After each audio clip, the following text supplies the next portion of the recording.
Hello, नमस्कार मित्रों। Exam point में आपका बहुत-बहुत स्वागत है। कैसे हैं आप? जैसा कि हम सब जानते हैं, इस समय हमारा भारत कोविड-19 के प्रकोप से जूझ रहा है। इस संकट की स्थिति में आप भारत सरकार की सभी गाइडलाइंस का ईमानदारी से पालन करें, घर पर रहें, सोशल डिस्टेंस बनाए रखें। आपके द्वारा सही समय पर उठाया गया एक सही कदम राष्ट्रीय हित में सराहनीय होगा और ये भारत को मजबूती प्रदान करेगा। आप सुरक्षित तो देश सुरक्षित। धन्यवाद। चलिए स्टार्ट करते हैं हम टेस्ट संख्या 01।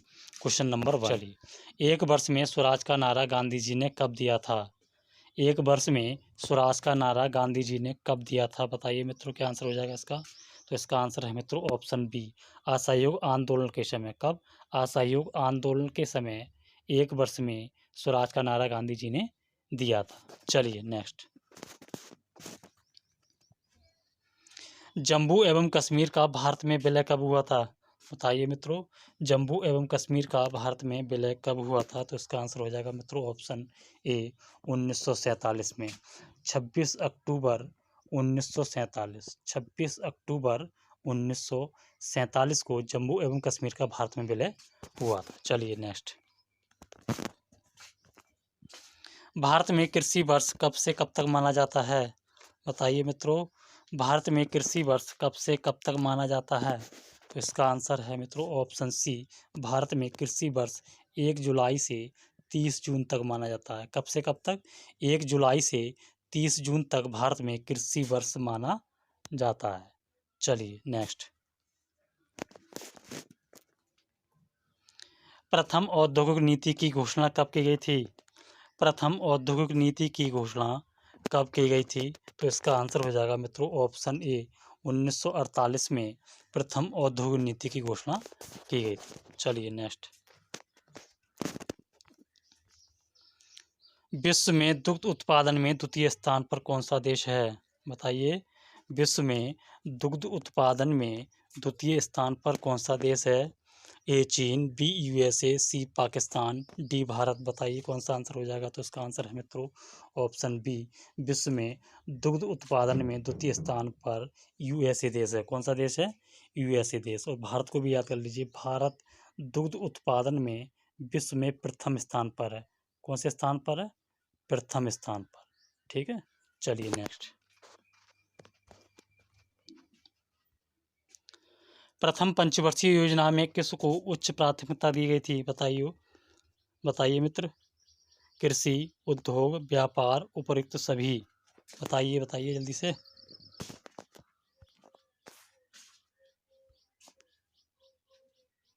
प्रथम पंचवर्षीय योजना में किसको उच्च प्राथमिकता दी गई थी? ए कृषि, बी उद्योग, सी व्यापार, उपर्युक्त सभी। बताइए कौन सा आंसर हो जाएगा? तो उसका आंसर है मित्रों ऑप्शन ए, प्रथम पंचवर्षीय योजना में कृषि को उच्च प्राथमिकता दी गई थी। चलिए नेक्स्ट। राष्ट्रीय ग्रामीण रोजगार गारंटी अधिनियम की शुरुआत किस राज्य से हुई है? राष्ट्रीय ग्रामीण रोजगार गारंटी अधिनियम की शुरुआत किस राज्य से हुई है? बताइए मित्रों। राजस्थान, उत्तर प्रदेश, मध्य प्रदेश, आंध्र प्रदेश। इसका आंसर हो जाएगा मित्रों ऑप्शन डी, राष्ट्रीय ग्रामीण रोजगार गारंटी अधिनियम की शुरुआत आंध्र प्रदेश राज्य से हुई थी। चलिए नेक्स्ट।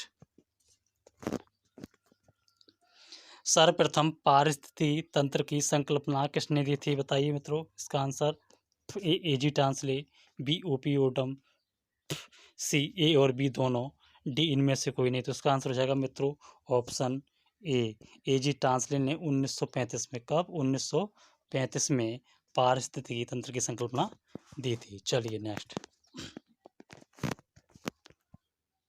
यूएनओ द्वारा जैव विविधता दिवस कब मनाया जाता है? बताइए, यूएनओ द्वारा जैव विविधता दिवस कब मनाया जाता है? तो इसका आंसर हो जाएगा मित्रों ऑप्शन सी, 22 मई।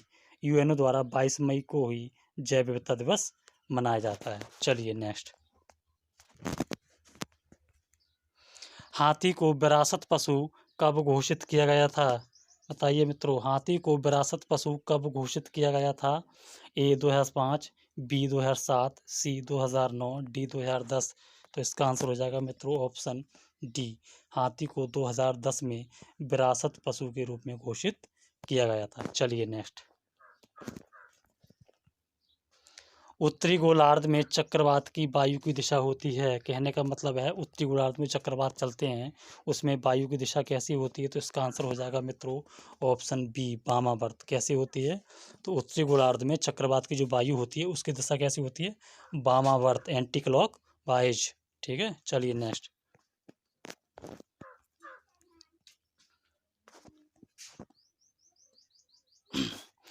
निम्न में से कौन सा कथन असत्य है?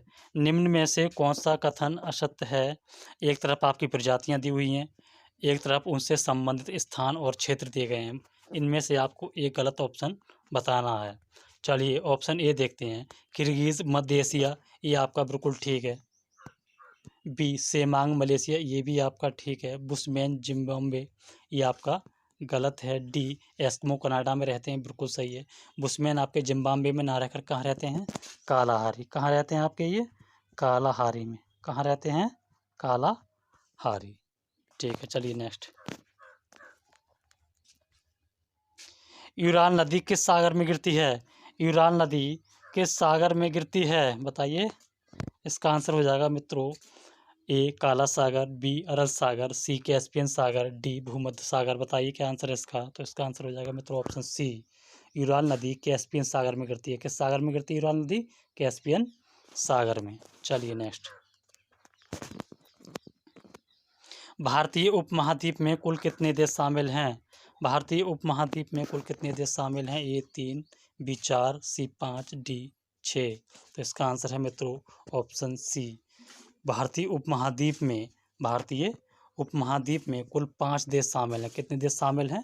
5 देश शामिल हैं। इनका कोड भी याद कर लीजिए, BBIP, BBIPN।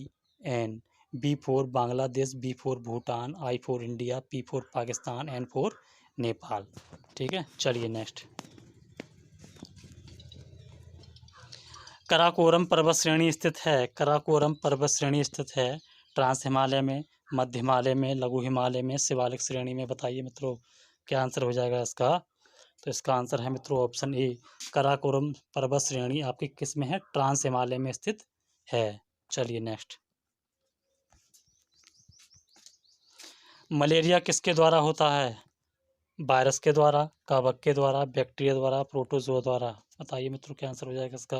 तो इसका आंसर है मित्रों ऑप्शन डी, मलेरिया प्रोटोजोआ द्वारा होता है। किसके द्वारा होता है? प्रोटोजोआ के द्वारा। चलिए नेक्स्ट।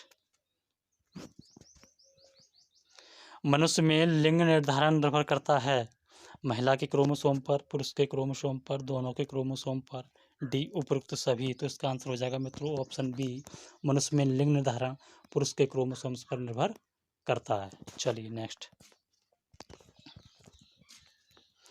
इंदिरा गांधी परमाणु अनुसंधान केंद्र की स्थापना किस राज्य में की गई थी?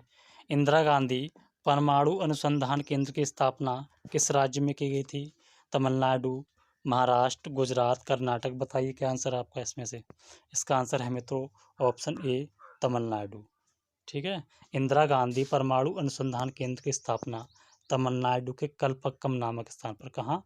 कलपक्कम नामक स्थान पर की गई थी 1971 में। कब की गई थी? 1971 में। चलिए नेक्स्ट।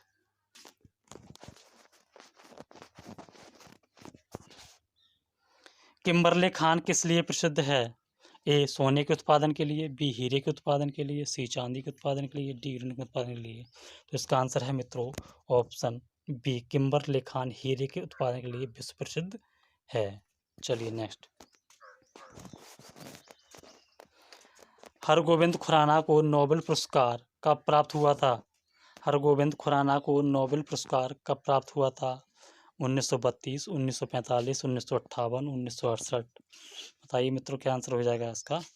तो इसका आंसर है मित्रों ऑप्शन डी, 1968 में हरगोविंद खुराना को नोबेल पुरस्कार प्राप्त हुआ था। अगर क्षेत्र पूछ ले तो क्षेत्र भी याद कर लीजिए, चिकित्सा के क्षेत्र में। किस में मिला था? चिकित्सा के क्षेत्र में कृत्रिम जीन संश्लेषण के लिए, कृत्रिम जीन संश्लेषण के लिए, कृत्रिम जीन संश्लेषण के लिए। चलिए नेक्स्ट। भारत की सिलिकॉन घाटी किसे कहा जाता है? भारत की सिलिकॉन घाटी किसे कहा जाता है बताइए? कानपुर सिटी को, नोएडा को, हैदराबाद को, बेंगलोर को। तो इसका आंसर हो जाएगा मित्रों ऑप्शन डी, भारत की सिलिकॉन घाटी बेंगलोर को कहा जाता है। चलिए नेक्स्ट। भारतीय भारतीय चीनी तकनीकी संस्थान कहाँ स्थित है? भारतीय चीनी तकनीकी संस्थान कहाँ स्थित है? राजमुंदरी, लखनऊ, कानपुर, मेरठ। बताइए मित्रों इसका आंसर। तो इसका आंसर है मित्रों ऑप्शन सी, भारतीय चीनी तकनीकी संस्थान कहाँ स्थित है? कानपुर में। चलिए नेक्स्ट। भारत में राजनीतिक सत्ता का प्रमुख स्रोत क्या है?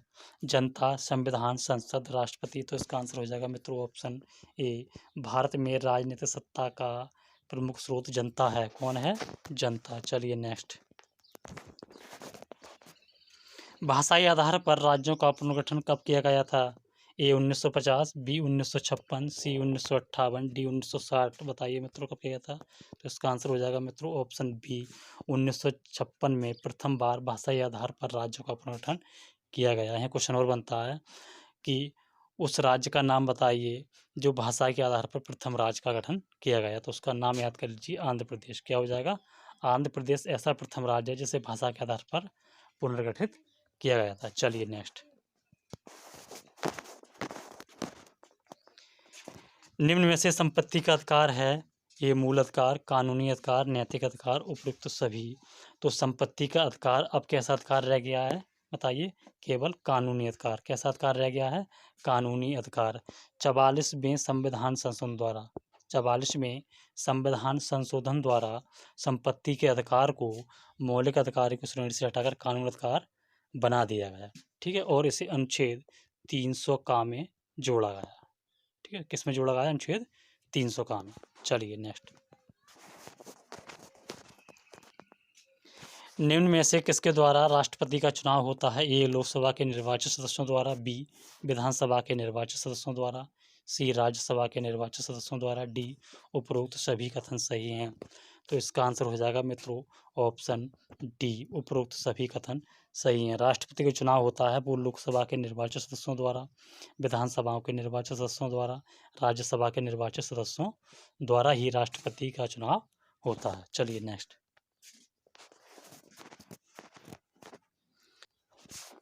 राष्ट्रपति लोकसभा को भंग कर सकता है? राष्ट्रपति लोकसभा को भंग कर सकता है संसद की अनुशंसा पर, बी लोकसभा की अनुशंसा पर, सी केंद्रीय मंत्रिमंडल की अनुशंसा पर, सी डी राज्यसभा की अनुशंसा पर। तो इसका आंसर हो जाएगा मित्रों ऑप्शन सी, राष्ट्रपति केंद्रीय मंत्रिमंडल की अनुशंसा पर लोकसभा को भंग कर सकता है। चलिए नेक्स्ट। भारत सरकार को कानूनी मामलों पर सलाह कौन देता है? सर्वोच्च न्यायालय के मुख्य न्यायाधीश, भारत का महान्यायवादी, उच्च न्यायालय का मुख्य न्यायाधीश, डी प्रधानमंत्री। तो इसका आंसर हो जाएगा मित्रों ऑप्शन बी, भारत का महान्यायवादी भारत सरकार को कानूनी मामलों पर सलाह देता है। चलिए नेक्स्ट। लोकसभा में निर्वाचित होने के लिए न्यूनतम आयु सीमा क्या है? ए 21 वर्ष, बी 25 वर्ष, सी 30 वर्ष, डी 35 वर्ष। तो इसका आंसर हो जाएगा मित्रों ऑप्शन बी, लोकसभा में निर्वाचित होने के लिए न्यूनतम आयु सीमा कितनी है? 25 वर्ष। वहीं लोकसभा में कितनी होती है? 30 वर्ष। कितनी होती है? 30 वर्ष। ठीक है, चलिए। भारत के सर्वोच्च न्यायालय के मुख्य न्यायाधीश से कानूनी मामलों पर सलाह कौन ले सकता है? ए प्रधानमंत्री, बी राष्ट्रपति, सी उपराष्ट्रपति, डी लोकसभा अध्यक्ष। इसका आंसर हो जाएगा मित्रों ऑप्शन बी, राष्ट्रपति भारत के सर्वोच्च न्यायालय के मुख्य न्यायाधीश से कानूनी मामलों पर सलाह ले सकता है, लेकिन राष्ट्रपति ये सलाह मानने के लिए बाध्य नहीं है। चलिए नेक्स्ट।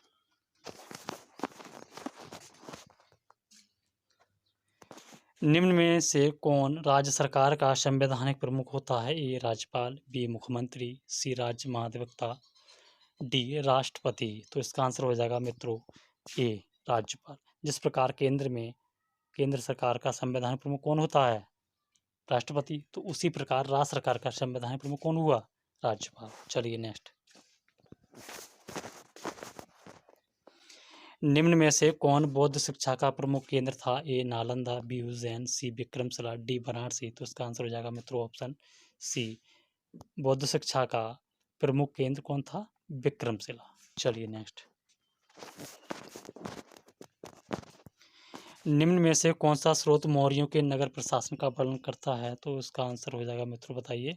ए अर्थशास्त्र, बी मुद्राक्षस, बी सी वेद, डी इंडिका। तो इसका आंसर है मित्रों ऑप्शन डी, इंडिका ही मौर्यों के नगर प्रशासन का वर्णन करता है। किसने लिखी है इसे? मैगस्थनीज ने। किसने लिखा है इसे? मैगस्थनीज ने। ठीक है, ये भी याद कर लीजिए। चलिए नेक्स्ट। मालविका अग्निमित्रम किसके द्वारा रचित है? ए भवभूति, बी कालिदास, सी विष्णु शर्मा, डी राजशेखर। तो इसका आंसर हो जाएगा मित्रों ऑप्शन बी, कालिदास के द्वारा। किसके द्वारा रचित है ये? कालिदास के द्वारा। चलिए नेक्स्ट। मोहम्मद गौरी के किस दास ने बिहार और बंगाल पर विजय प्राप्त की?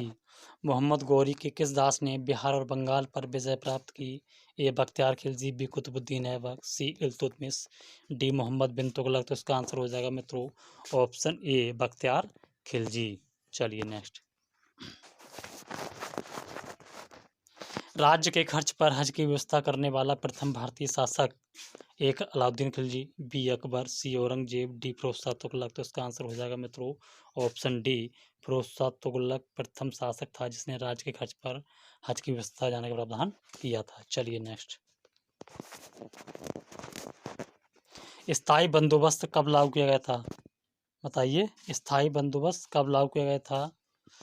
इसका आंसर हो जाएगा मित्रों ऑप्शन सी, 1793 में स्थायी बंदोबस्त लागू किया गया था। किसने लागू किया ये भी याद कर लीजिए, Lord Cornwallis. Lord Cornwallis.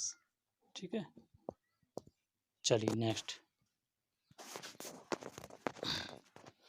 Rabies रोग में कौन सा तंत्र प्रभावित होता है?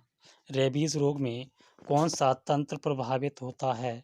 तंत्र का तंत्र, बी पाचन तंत्र, सी श्वसन तंत्र, डी इनमें से कोई नहीं। तो इसका आंसर हो जाएगा मित्रों ऑप्शन ए, रेबीज रोग में तंत्र का तंत्र प्रभावित होता है। चलिए,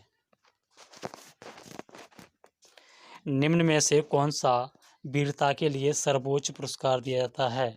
वीरता के क्षेत्र में कौन सा सर्वोच्च पुरस्कार दिया जाता है? ए अशोक चक्र, बी महावीर चक्र, सी परमवीर चक्र, डी विशिष्ट सेवा मेडल। तो इसका आंसर हो जाएगा मित्रों ऑप्शन सी, वीरता के क्षेत्र में सर्वोच्च पुरस्कार कौन सा दिया जाता है? परमवीर चक्र। चलिए नेक्स्ट। निम्न में से कौन सा रंग क्लोरोफिल के निर्माण में ग्रहण नहीं किया जाता है? निम्न में से कौन सा रंग क्लोरोफिल के निर्माण में ग्रहण नहीं किया जाता? ए बैंगनी, बी नीला, सी लाल, डी हरा। तो इसका आंसर हो जाएगा मित्रों ऑप्शन डी, क्लोरोफिल के निर्माण में हरा रंग ग्रहण नहीं किया जाता, उपरोक्त तीनों रंग ग्रहण किए जाते हैं। चलिए नेक्स्ट। चलिए मित्रों, इतने ही क्वेश्चन थे। ठीक है, अगर वीडियो पसंद आई हो तो चैनल को सब्सक्राइब करें, लाइक करें और शेयर करें। आपका सहयोग रहा तो टेस्ट में प्रश्नों की संख्या और बढ़ा दी जाएगी। धन्यवाद।